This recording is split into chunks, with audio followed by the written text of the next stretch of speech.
გამარჯობა. ეს არის mindset podcast-ი mindset მინდია გაბიჩოძესთან და მე ვარ მინდია გაბიჩოძე. რაღაც ძალიან excitement-ი მაქვს თუ დღევანდელ შეხვედრისთვის, ამ დღევანდელ გადაცემისთვის და მინდა ცოტა სხვანაირად დავიწყო. ვიდრე დანარჩენები. მინდა დავიწყო კითხვის დასმით. და ამ კითხვების პერიოდში მინდა მომისმინო და მისმინო რა პასუხი გექნება ამ კითხვებზე. რამდენიმე კითხვა მინდა დაგისვა. მაგალითად, ხარ თუ არა ის ადამიანი, რომელიც მუდმივად გადატვირთულად გრძნობ თავს. თუ გრძნობ, ან გიგრძნია, რომ მარტივი საქმეებიც კი ძალიან დამხლელია შენთვის. გაოცებს ის ფაქტი, რომ შეგიძლია კონცენტრაცია ზოგჯერ გქონდეს გაკეთებული, მაგრამ არა მაშინ, როცა ეს ყველაზე მეტად გჭირდება. ან თუ გიფიქრია ოდესმე, რომ რატომ არის ან ეს საკითხი, ან ეს საქმე ჩვენთვის ასეთი რთული, როცა სხვებისთვის ძალიან მარტივია, ან ჩანს ძალიან მარტივი სხვებისთვის. თუ რომელიმე ამ შეკითხვაზე პასუხი არის კი, დამიჯერეთ დარჩი ჩემთან. მოусმინე ამ ეპიზოდს, იმედი მაქვს, რომ საინტერესო ინფორმაციას გაიგებ. და რა არის ახლა ეს ინფორმაცია, რატო შევქმენი ასეთი excitement-ი თქვენთან ერთად. დღეს ვისაუბრებ დასრულ ასაკში ADHD-ზე. თემა, რომელზეც ყველა საუბრობს და ალბათ არა, მე ვიცი, research-ი არის გაკეთებული, ჩემი კლინიკის research-ი გაკეთებული, რომ უფრო მეტი ხალხი საუბრობს TikTok-ზე, social media-ზე, ყველაფერზე ამ საკითხთან დაკავშირებით, მაგრამ მიუხედავად ამისა, არის ყველაზე გაუგებარი და არსებობს ძალიან ბევრი ცრუ ინფორმაცია. ჩვენ მინდა რაღაც გავაკეთოთ სხვანაირად. მინდა შევხედოთ რა არის და რა არ არის ADHD. რატომ ხდება ამ მდგომარეობის ხშირად არასწორად გაგება, მათ შორის სამედიცინო სფეროშიც კი. და რატომ რჩება ძალიან ბევრი ადამიანი დიაგნოზის გარეშე, წლების განმავლობაში, შეიძლება ბოლომდეც. ეს ეპიზოდი არ მინდა რომ იყოს იარლიყებზე. ეს არ მინდა იყოს საუბარი იმაზე თუ როგორ მუშაობს, როგორ ხდება აფორიაქება, ანაშილობა. მინდა ვისაუბროთ, როგორ მუშაობს ჩვენი ტვინი და ბოლო-ბოლო მინდა გავიგოთ, თუ შევძლებთ ამის გაგებას, რომ როგორ ხდება ჩვენი კოგნიტიური ფუნქციონირება. სანამ დავიწყებ, მინდა ალბათ ყველაზე მნიშვნელოვანი რამე გაგიზიაროთ. გახსოვდეთ ეს, რომ არანაირი კავშირი არ არსებობს ინტელექტუალურ შესაძლებლობას და ADHD-ს შორის. არანაირი. და ამას დაგიმტკიცებთ ერთი ისტორიის მოყოლით. მინდა გაგიზიაროთ ერთი ადამიანის ცხოვრება. ადამიანი, რომელიც ბავშვობიდან იყო სხვანაირი, ფიქრობდა სხვანაირად. მას ჰქონდა შექმნილი თავისი რამდენიმე სხვადასხვა სამყარო და ჰქონდა ფაქტიურად ფანტაზიის უნარი, ალბათ ზოგიერთ მშობელს გაგეცინებათ, იმიტომ რომ ალბათ დანახული გაქვთ თქვენ შვილებისგან. ასევე უყვარდა ძალიან კითხვა, მაგრამ ვერ ახერხებდა, რომ აი ბოლომდე გაყოლოდა წიგნს, რასაც ჩვენ ალბათ ნორმალური კითხვა რასაც ქვია. ასევე სკოლაშიც იყო ძალიან აქტიური, სწავლა შეეძლო, მაგრამ მხოლოდ იმ საგნების რაც აინტერესებდა. წერაც ძალიან უყვარდა, მაგრამ სულ აფორიაქებული იყო. მისთვის მთავარი ადგილი იყო და როგორ მახსოვს, ეს ადგილი იყო, აი თაწმინდის გორები რო არის, იქ უყვარდა დროის გატარება და სულ ფანტაზიებში იყო, სულ რაღაც ისტორიებს ქმნიდა, სულ რაღაც სხვა სამყაროში ცხოვრობდა. იმდენად, რომ ოჯახშიც კი ამაზე ყველას დაცინოდა, რომ ყველა იძახდა, რომ დაბრუნდი დედამიწაზე. გარკვეული პერიოდის განმავლობაში ვერ იგებდა, რომ რატო იყო, რომ აი რატო არ შეეძლო თქვათ ამ ადამიანს ისევე გაეგრძელებინა სწავლა, ან ჩართულიყო გარკვეულ სფეროში, ან გარკვეული რაღაცეებში, როგორც სხვები იყვნენ. ძალიან ხშირად დიდი შედარება იყო ამ ბავშვისა სხვებთან შედარებით. აი დედა მაგალითად ადარებდა, რომ რატომ არ შეგიძლია, რომ იყო აი ესეთი, ან მეზობელს, ან ამ ხანაკს, ან დეიდაშვილს, ან ბიძაშვილს, ყოველთვის შედარება იყო. და გარკვეული პერიოდის განმავლობაში ამ ბიჭმა თავისი საკუთარი ფუნქციონირება, თავისი საკუთარი იდენტობა დაინახა სხვანაირად. ყოველთვის ეგონა, რომ რაღაცა ხდებოდა იმაში, რაღაცა დანაშაული ქონდა, რაღაც არ იყო ნორმალური იმისთვის. და ეს გაგრძელდა ზდარსრულ ასაკშიც. გარკვეულ პერიოდში ეს ადამიანი აღმოჩნდა სხვა ქვეყანაში და სწავლა გააგრძელა.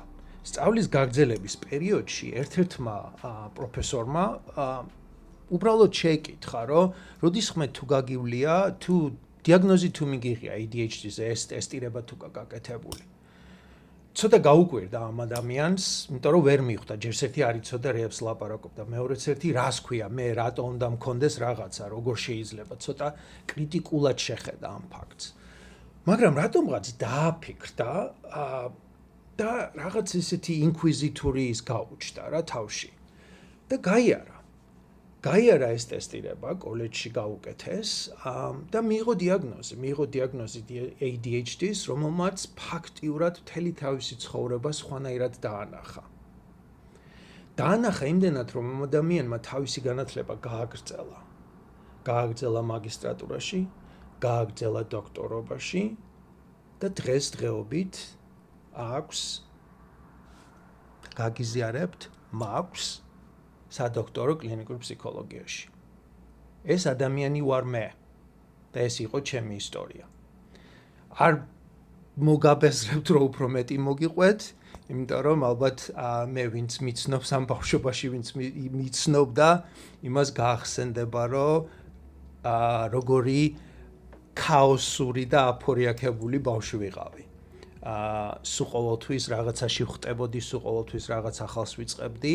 მაგრამ დიაგნოზმა მომცა საშუალება იმის, რომ მე ჩემი თავი გამეკო, ჩემი თავი შემესწავლა და დღესდღეობით ჩემი ერთ-ერთი, როგორც რამდენიმე ეპიზოდის წინ თქვი, დიაგნოსტიკური შეფასების ფარგლებში ეს არის ერთ-ერთი მხარე ADHD და autism-ის დიაგნოზი, რომელიც ჩემი ერთ-ერთი სპეციალობაა და ამას ვაკეთებ და ყოველთვის რომ მახსოვს რა მხელა მნიშვნელობა ქონდა ჩემთვის დიაგნოზის მიღება და რა ტრამული იყო ის პერიოდი, როდესაც მე არ ვიცოდი რა ხდებოდა, ჩემი ტვინი როგორ მუშაობდა, თინეიჯერებს რო ვუკეთებთ, როდესაც დიაგნოზს მიიღებენ ADHD, მე მათ ყოველთვის ულოცავ და ბოდიში ქართულად შეიძლება არ ვიცოდე ეს როგორ თქვა ზუსტად და თინეიჯერებს ყოველთვის ვეუბნები, რომ welcome to cool kids club. ესე ულოცავ ხოლმე ბავშვებს. ეს არის ისტორია და აი ამით მინდა დაგიმტკიცოთ, რომ ინტელექტუალურ შესაძლებლობას არანაირი კავშირი არ აქვს, იმიტომ რომ მე განათლებით მივაღწიე ყველაზე მაღალ საფეხურს ამაზე მეტი თუ სხვა სფეროში არ დავიწყებ, უკვე არ შეიძლება. დავიწყოთ ფუნდამენტალური ახსნით.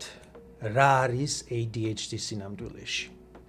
ძალიან ბევრს და მით უმეტეს ამ სფეროში. ფსიქიატრიულ და ფსიქოლოგიურ სფეროში ან იმის გარდა ყველას გონია, რომ ADHD მხოლოდ ნიშნავს ყურადღების კონცენტრაციის უარყოფას. ეს სრული სიმართლე არ არის. მარტივად რომ ავთქვა და გაგიზიაროთ, ADHD არ არის მხოლოდ ყურადღების ნაკლებობა. ეს არის ყურადღების რეგულირების სირთულე. მოდი ავხსნა ახლა რას გულისხმობ ამაში. პრობლემა არ არის ყურადღების უქონლობა, პრობლემა არის რამდენად შეგვიძლია საჭირო დროს ყურადღების მიმართულება. ასევე გადართვა და შენარჩუნება, როდესაც რაღაც სხვა ინფორმაცია მოდის. მაგალითად, ADHD-ს მქონე ადამიანი შეიძლება დაჯდეს, რომ მხოლოდ ერთი ალფოსტა უნდა შეამოწმოს, გახსნას ეს. და 3 საათის შემდეგ გააცნობიეროს, რომ ამ დროს ელფოსტის ყუთი მთლიანად დაალაგა, რაღაც სრულიად შემთხვევით მოძებნა Google-ში და ინტერნეტში და ღრმად ჩავიდა რაღაც გამოკვლევებში და რაღაც გვირაბში წავიდა. მაგრამ რა მოხდა იცი? ის რაც უნდა გაეკეთებინა, შეიძლება არც გაუკეთებია. ეს არ არის ყურადღებობა.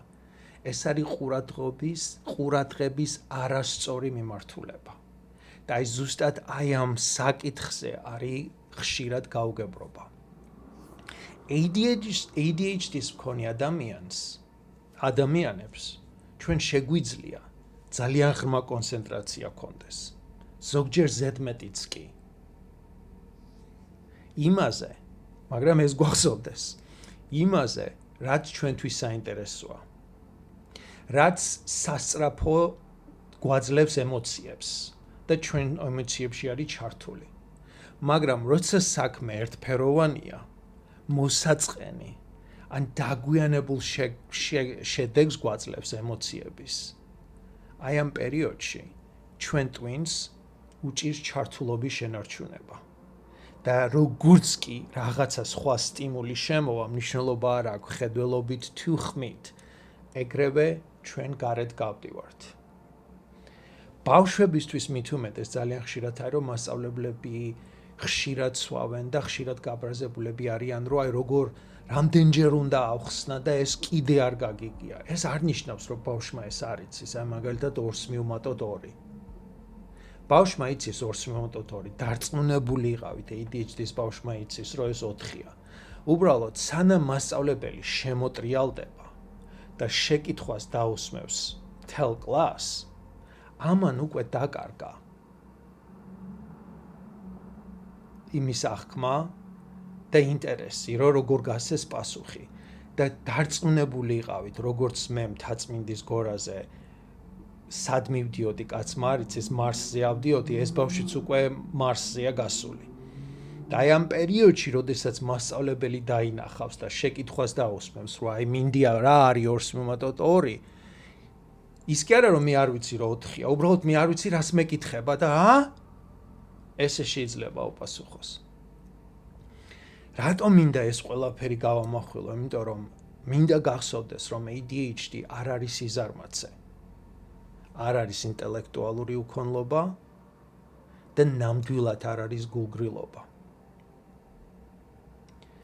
ყველაზე ხშირად ADHD ხშირად შეუმჩნეველი ხდება დასრულ ასაკში. და რატომ ხდება? ალბათ გაგიშდება ეს შეკითხვა.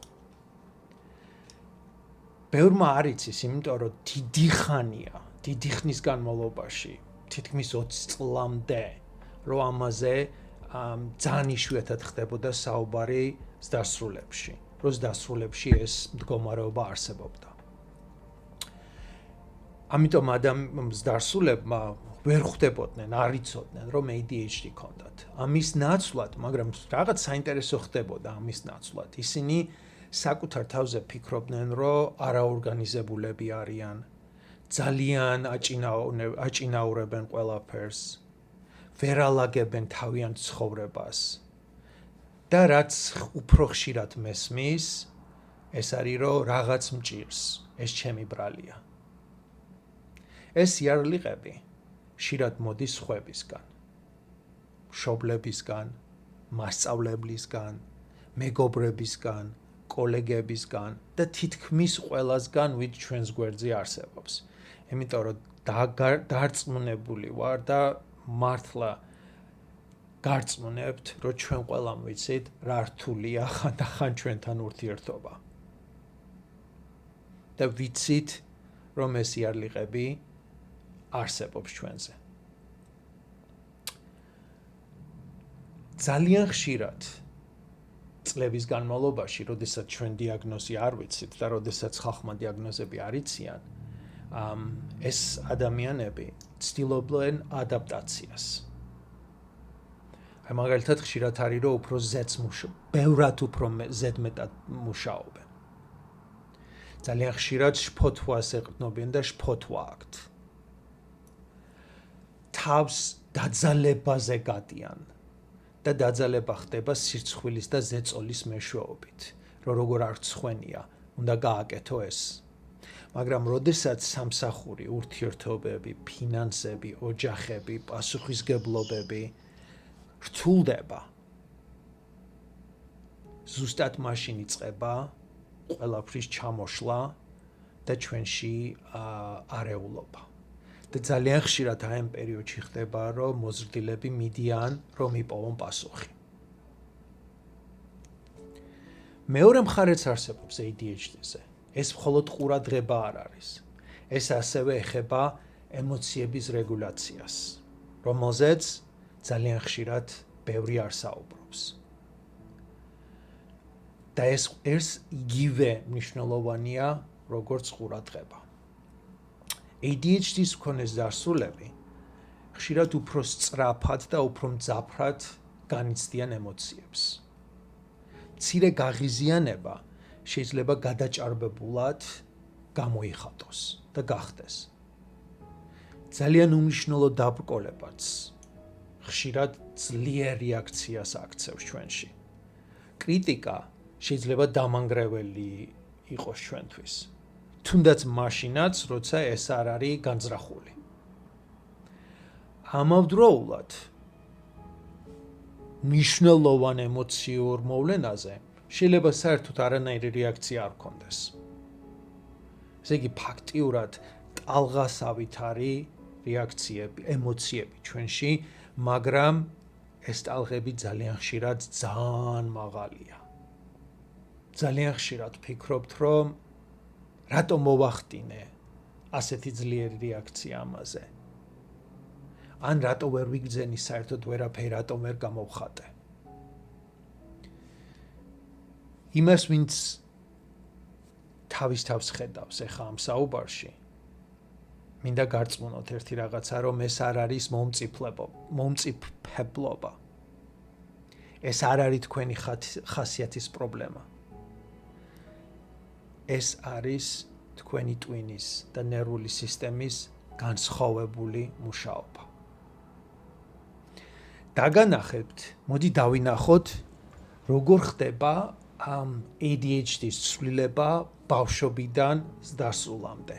და აი რაში ვარდება და რაში ხდება შეცდომები, როდესაც უკვე დასრულები ვართ.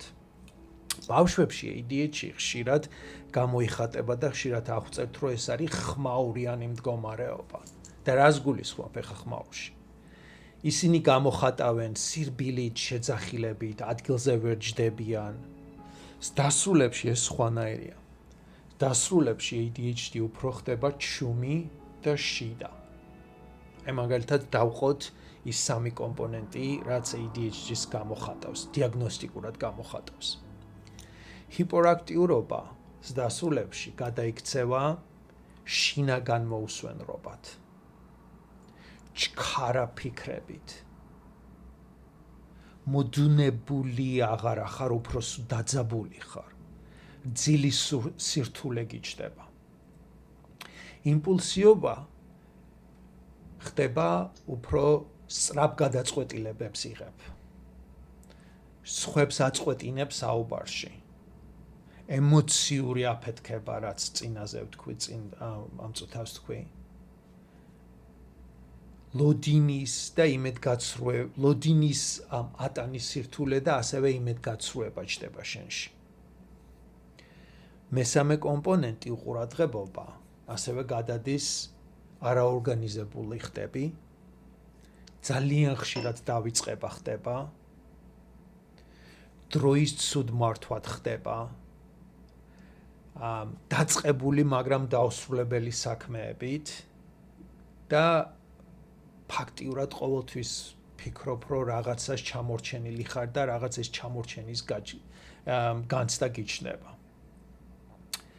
ძალიან ხშირად ბევრის დასრული მეუბნება, როდესაც საუბრობთ ამ თემაზე, რომ ჩემი პრობლემა ის არ არის, რომ არ ვიცი რა უნდა გავაკეთო. პრობლემაა ის, რომ ვერ ვახერხებ მუდმივად გავაკეთო ის, რაც ვიცი. ან ჩავჯდე იმ გრაფიკში, რომელიც მე ვიცი, რომ გამომადგება. წლების განმავლობაში ეს გამოტოვებული ვადები, დავიწყებული ვალდებულებები და დაუსრულებელი პროექტები ნელ-ნელა აყალიბებს ადამიანის თვითშეფასებას, ასევე ბავშვობის იარლიყები. ძალიან ხშირად ეს როგორ მესიჯება ჩნდება ჩვენში, ჩვენ გვესმის სხვანაირად, რაც გარედან მოდის. ჩვენთვის ეს ხდება, რომ შენ პოტენციალს ვერ იყენებ, უდარდელი ხარ და უბრალოდ მეტიც უნდა ეცადო, რომ ამას მიაღწიო. დროთა განმავლობაში ეს მერე სირცხულში გადადის და დამიჯერეთ სირცხვილი ძალიან ძიმე ტვირთია რო ატარო. და კიდევ ერთხელ გარწმუნებთ, რო შეგვეძლოს, რომ უფრო მეტი ვცადოთ, დამიჯერე პირველი მე ვიქნები, რომ უფრო მეტი ვცადო. ხშირად დასრულებში, იმიტომ რომ ეს არ არის აღწერილი და განხილული, ვითარდება შფოთვა და დეპრესია. ეს არა იმიტომ, რომ ADHD აქვს. ეს იმიტომ, რომ წლების განმავლობაში გაუგებრობის, კრიტიკის და თვით ბრალდების გამო ჩნდება მათში. ADHD-ს ასევე ძალიან კავშირი აქვს ურთიერთობებთან, ურთიერთობის პრობლემებთან. ეს მხოლოდ ერთ ადამიანს არ ეხება, ის ვისაც ეს მდგომარეობა აქვს. ის გავლენას ახდენს ყველა ურთიერთობაზე მათ გვერდზე. პარტნიორები ძალიან ხშირად გრძნობენ, რომ ჩვენ მათ არ უსმენთ, რომ ყველაფერი გვავიწყდება, რაც მნიშვნელოვანია, რომ არასტაბილურები ვართ. იცით რას ვფიქრობთ ჩვენ ამ პერიოდში? რომ ნამდვილად ვცდილობ, მაქვს სურვილი. უბრალოდ ვერ ვეწევი ყველაფერს. რაც არ უნდა გავაკეთო, მაინც არასაკმარისია. და გარკვეული პერიოდის შემდეგ ეს გაუგებრობა ორივე მხარეს უჩენს უკმაყოფილებას. და ზუსტად ამ პერიოდში იწყება უკვე ურთიერთობების დანგრევა. დიაგნოზი ასევე ქცევის გამართლება არ არის. მაგრამ მისი გაგება ხშირად პირველი ნაბიჯია თუნდაც ურთიერთობის აღსადგენად ან ჩვენი თავის უფრო სიყვარულით დასანახად. რა იწვევს ADHD-ს, ხო? ჩნდება ეს შეკითხვა ყოველთვის. და დამერწმუნეთ, ამაზე კვლევა ძალიან ბევრს გვასწავლის. ADHD არ არის, ესეც გამიგია, ძალიან ბევრი რაღაცა გამიგია ADHD-ზე, იმიტომ რომ ეს არა მარტო ჩემი პროფესია, ეს ჩემი ცხოვრებაა. ADHD არ არის ცუდი აღზრდის, დისციპლინის ნაკლებობის, კიდევ საინტერესო რაღაცა, შაქრის ნაკლებობის შედეგი. ყველა კვლევა აჩვენებს, რომ ეს დაკავშირებულია ტვინის განვითარებასთან და გენეტიკასთან. ძალიან ხშირად გვხდება ოჯახებში, რომ მშობლებიდან შვილებზე გადადის. ერთმა რისერჩმა ისიც აჩვენა, რომ ძალიან ხშირად მამიდან გოგოებზე უფრო გადადის ADHD. და ზუსტად ეს გვაჩვენებს, რომ გენეტიკასთან არის დაკავშირებული. გარე ფაქტორებსაც აქვთ მნიშვნელობა, მაგრამ ესენი არ იწვევენ. გარკვეული ტვინის უბნები, რომელიც პასუხისმგებელია ყურადღებაზე, იმპულსის კონტროლსა და რეგულაციაზე, განსხვავებულად ფუნქციონირებს ADHD-s ადამიანში. ეს არის ნეიროგანვითარებადი მდგომარეობა, neurodevelopmental condition. ეს მინდა ძალიან გახსოვდეთ, რომ ეს კიდევ ერთხელ გავიმეორებ. ეს არის ნეიროგანვითარებადი მდგომარეობა. და ამაზე გავამახვილებ ყურადღებას დიაგნოსტიკაზე რო გადავალთ. დიაგნოსტიკას დასრულებში რთული პროცესია. არ არსებობს ერთი ტესტი, რომელიც მარტივად გვეტყვის, ან გვაქვს, ან არა გვაქვს. სრულფასოვანი შეფასება გარკვეულ მხარეებს მოიცავს. პირველ რიგში უნდა გავიგოთ სიმპტომები, მიმდინარე სიმპტომები, ამ წუთას რა სიმპტომები არსებობს. ბავშვობის ისტორია არის ძალიან მთავარი და ზუსტად აი ამიტომ მინდოდა გამემახვილებინა ნეიროგანვითარებადი მდგომარეობა. უნდა ვიცოდეთ 12 წლამდე თუ რამე სიმპტომები არსებობდა. ასევე უნდა გავიგოთ თუ ახდენს გავლენას ყოველდღიურ ფუნქციონირებაზე სხვადასხვა ადგილებში, არა მხოლოდ სამსახურში, არა მხოლოდ სახლში, არა მხოლოდ ურთიერთობებში, მაგრამ სამ ან უფრო მეტ ყოველდღიურ ფუნქციონირებაში უნდა ჰქონდეს ნეგატიური გავლენა. ასევე უნდა გამოვრიცხოთ სხვა მდგომარეობა, როგორიც არის შფოთვა, დეპრესია და რაც მთავარია ტრამვა. ისტორიულად ძალიან ბევრი წარმატებული ადამიანი არსებობს, რომელიც რო შევხედოთ მათი ცხოვრება და ეხლა გქონდეს საშუალება რომ მათ ეს დიაგნოსტიკური კვლევა გაუკეთოთ, ADHD-ს დიაგნოზს მაგალითად მიიღებენ. ეს ასევე ამტკიცებს, რომ ჭკვიანობა, ინტელექტუალობა არ არის არაფერთან დაკავშირები. ჩვენ დღეს მაგალითად რო შევხედოთ ლეონარდო და ვინჩის და დავინახოთ მისი ცხოვრება,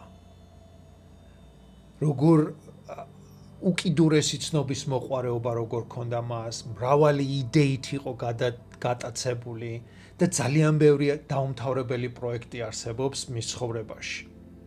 ასევე ალბერტ აინშტაინი, რომლის არასტანდარტული აზროვნება, ყურადღების გადატანა ყოველდღიურ დეტალებზე და ღრმა ჰიპერფოკუსი ხშირად განიხილება მაგალითად ყურადღების რეგულაციის სირთულებთან. თანამედროვე საზოგადოებაშიც არსებობენ. აი მაგალითად Will Smith, მსახიობი, Justin Timberlake, Michael Phelps, მოცურავე ოლიმპიელი, ეს ამათ ყველას დღესდღეობით ეს დიაგნოზი მიღებული აქვთ. ყველა ამ ადამიანის ისტორიები გვაჩვენებს, რომ ADHD არ გამორიცხავს კიდევ ერთხელ წარმატებას. მაგრამ წარმატება უფრო რეალური ხდება მაშინ, როცა ადამიანს ესმის საკუთარი ტვინის მუშაობა და აქვს შესაბამისი მხარდაჭერა. მე მაგალითად მახსოვს და როგორც კლინიკურ ფსიქოლოგს ძალიან გული მტკივა ხოლმე, როდესაც ამ თემას ვიხსენებ. თქვენგანი, რომლებიც საბჭოთა კავშირში ხართ გაზრდილები, ალბათ გახსოვთ განათლების სისტემა როგორ იყო დაყენებული საბჭოთა კავშირში, რომ 8 წლის შემდეგ მერვე კლასში გამოცდებს აბარებდი და ან გაძლევდნენ საშუალებას, რომ გაგრძელებინა მე-9 კლასში, ან შენ გიშვებდნენ ტექნიკუმში. მე მაგალითად რო უყურებ ის მეგობრები, რომლებიც ტექნიკუმში იყვნენ გაშვებულები, ჩემი კლასიდან, ცოტა გული იმტკივა, რადგან დარწმუნებული ვარ, რომ თუ ყველა მათგანი არა 90%-ს მაინც ADHD ქონდა.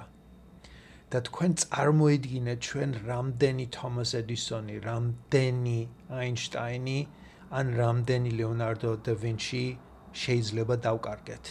იმის გულისთვის, რომ არ ვიცოდით და არ ვიცოდით არა მხოლოდ დიაგნოსტიკა, მაგრამ არ ვიცოდით მხარდაჭერა როგორ გამოგვევლინებინა. სკოლაში ამას ძალიან დიდი მნიშვნელობა აქვს, რომ მასწავლებლები მზად იყვნენ, რომ ამ ბავშვებს როგორ უნდა მიუდგენ, რა უნდა გაუწიონ, როგორ უნდა დაეხმარონ. დიაგნოსტიკა ბავშვებში სხვათა შორის აი ამაში ეხმარება, რომ ჩვენ ვაძლევთ სწავლის რეკომენდაციებს, როგორ რანაირად უნდა მოეპყნენ. არ არსებობს ერთი უნივერსალური მკურნალობა. შეიძლება ბევრი მხოლოდ მედიკამენტს იღებდეს. მედიკამენტი გეხმარება ამ პერიოდში ყურადღების იმპულსის კონტროლის და ემოციურ რეგულაციაში.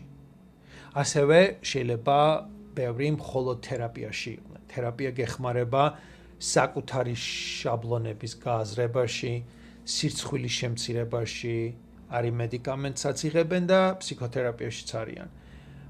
უმრავლესობა რისერჩის აჩვენებს, რომ ამას აქვს ყველაზე ძლიერი პოზიტიური შედეგი.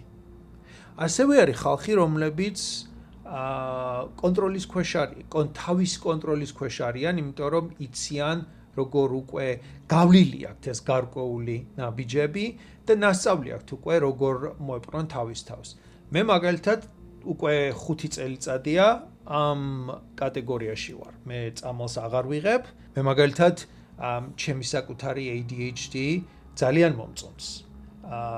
და ჩემ სტუდენტებსაც ძალიან მოწონთ, იმიტომ რომ ჩემი ლექციები არის საინტერესო, ჩვენ ერთხარეს არ ვრჩებით, სულ დიდ სფეროში გავდივართ ხოლმე. სიმართლე ასეთია. ADHD-ს მქონე ადამიანს мотивация არ აკლია. მათ სტაბილურობა უჭირთ და სტრუქტურა უჭირთ. ამიტომ არის ძალიან ხშირად, რომ შენს გვერდზე მყოფი ადამიანები, მეგობრები, ოჯახის წევრები, ყოველთვის რაღაც გახსენებას, რაღაცას გახსენებენ. რომ აი თქვა შენი დღე როგორ ხდება, რა გეგმა გაქვს დღეს. ასევე შეიძლება გაგახსენო, რომ ტელეფონი არ დაგრჩეს. გასაღები არ დაკარგო. რამენაირად ეს სტრუქტურას ქმნიან, რომ ეს ყველაფერი შენ რუტინაში შევიდეს. თუ ამ ეპიზოდში საკუთარს თავი ამოიცანი, მინდა ეს გაიგო. ADHD არ ნიშნავს, რომ თქვენი ტვინი დაზიანებულია. ასევე ყველაფერი ADHD-ს არ დააბრალო. იმიტომ რომ ADHD შენი მდგომარეობა და თუ სხვას ვინმეს არ ესმის, ეს შენი მოვალეობა არ არის, რომ ეს გამოასწორო. იმათ უნდა მიცეს საშუალება, როგორც ჩვენ გვინდა, რომ მოგცენ ჩვენი საშუალება, რომ ჩვენ ვიარსებობთ, ასევე იმათაც უნდა, თუ იმათთვის რთულია ჩვენთან ერთად ყოფნა, მაშინ უნდა ამას პატივი ვცეთ. მე მინდა შენ გახსოვდეს, რომ ტვინი დაზიანებული არ არის, უბრალოდ ჩვენი ტვინი სხვანაირად მუშაობს. და როდესაც შენ გაიგებ, რომ შენ სხვანაირად აღიქვავ სამყაროს, მაშინ შენ შეწყვიტავ ბრძოლას. ბრძოლას შენ თავთან. ჩვენ პირიქით, როდესაც ვიცით, დავიწყებთ თანამშრომლობას ჩვენ თავთან და ყველაფერი ცხოვრება ნენელა დაიწყებს აზრის შეძენას. დამიჯერე იდეალური არ გახდება, ან მარტივი არ გახდება. მაგრამ შენ გახდები უფრო კეთილი საკუთარი თავის მიმართ და ეს ძალიან დიდი მნიშვნელობა აქვს და ეს არის ყველაზე დიდი მთავარი. კი ეს ყველაფერი ავხსენი, ეს ყველაფერი ვისაუბრეთ, ალბათ შენი თავიც დაინახე, მაგრამ ალბათ დარჩა ის შეკითხვა, რომ სად წავიდე? საქართველოში, აი სად წავიდე, როგორ გავიგო, რანაირად, სად მივიდე? ეს ძალიან რთული შეკითხვაა.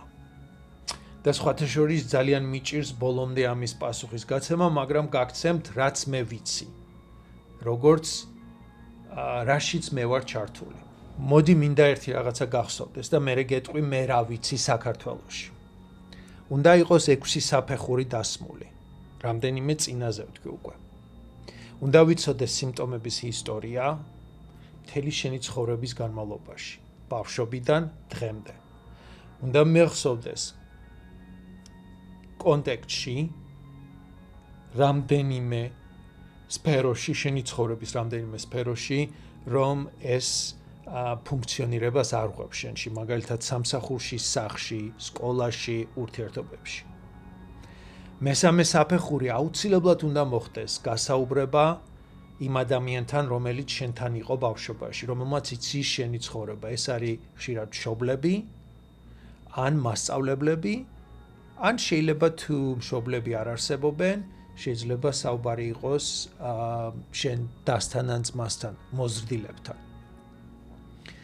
მეოთხე საფეხური არის, რომ გამოიყენებული იყოს სტანდარტიზებული ტესტები. მეხუთე ფაქტორია, რომ ჩვენ უნდა გამოვყოთ ყველა ჯანმრთელობის, ფსიქოლოგიური და ასევე ნივთიერებასთან დამოკიდებული მდგომარეობები. ასევე უნდა აღვნიშნოთ, თუ არსებობს სხვა მდგომარეობა, რომელიც ასევე ADHD-თან არსებობს, რომ გავიგოთ, რომელი იწვევს რას. აი ეს ყველაფერი უნდა იყოს გაერთიანებული და ამას სჭირდება დრო. ამას ჭირდება რამდენიმე შეხვედრა. დღესდღეობით საქართველოში ჩვენ Mid-East Health Georgia-ში ამას ვაკეთებთ ჩვენ ჯგუფთან ერთად, მაგრამ ჩვენ მათთან ერთად მუშაობთ აქედან. ისინი აკეთებენ გარკვეულ საფეხურს და მერე ჩვენ ვაკეთებთ ამ ყველაფრის გაერთიანებას იმათთან ერთად. მე შემიძლია მხოლოდ ეს გაგიზია, რომ Mid-East Health Georgia-ში ჩვენ ასე ვმუშაობთ. სხვა ადგილები საქართველოში ნამდვილად არ ვიცი, როგორანაირად. იმედია, რომ ამ გადაცემამ რაღაც ინფორმაცია მოგაწოდოთ. მაგრამ რაღაც საინტერესო რაღაცა მინდა გაგიზიაროთ ეხა და ალბათ ჩემი პროდიუსერი ამაზე გაგიჟდება. ეხა მე რაც უნდა გავაკეთო. აი კიდე მინდა დაგანახოთ ADHD-ის ხალხი როგორ ფიქრობს და როგორ იღებს გადაწყვეტილებას. მიუხედავად იმისა, რომ მე ვიცოდი, რომ ჩვენ ეს გადაცემა უნდა ჩაგვეწერა, რაღაც საინტერესო რაღაცა მოხდა პარასკევს. მე ვიყავი დერმატოლოგთან მისული, უნდა შემემოწმებინა, რაღაც უნდა გაეკეთებინა ჩემს სახესთან დაკავშირებით, რაღაც არ ვიცი, რაღაც გამოყრილი მქონდა.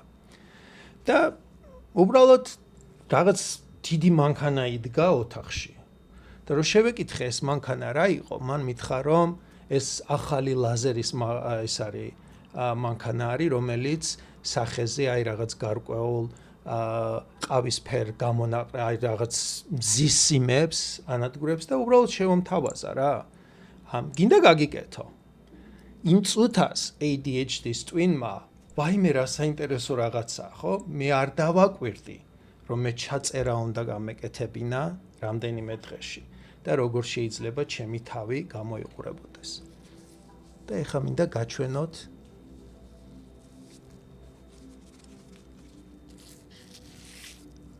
როგორ გამოიყურება ჩემი სახე.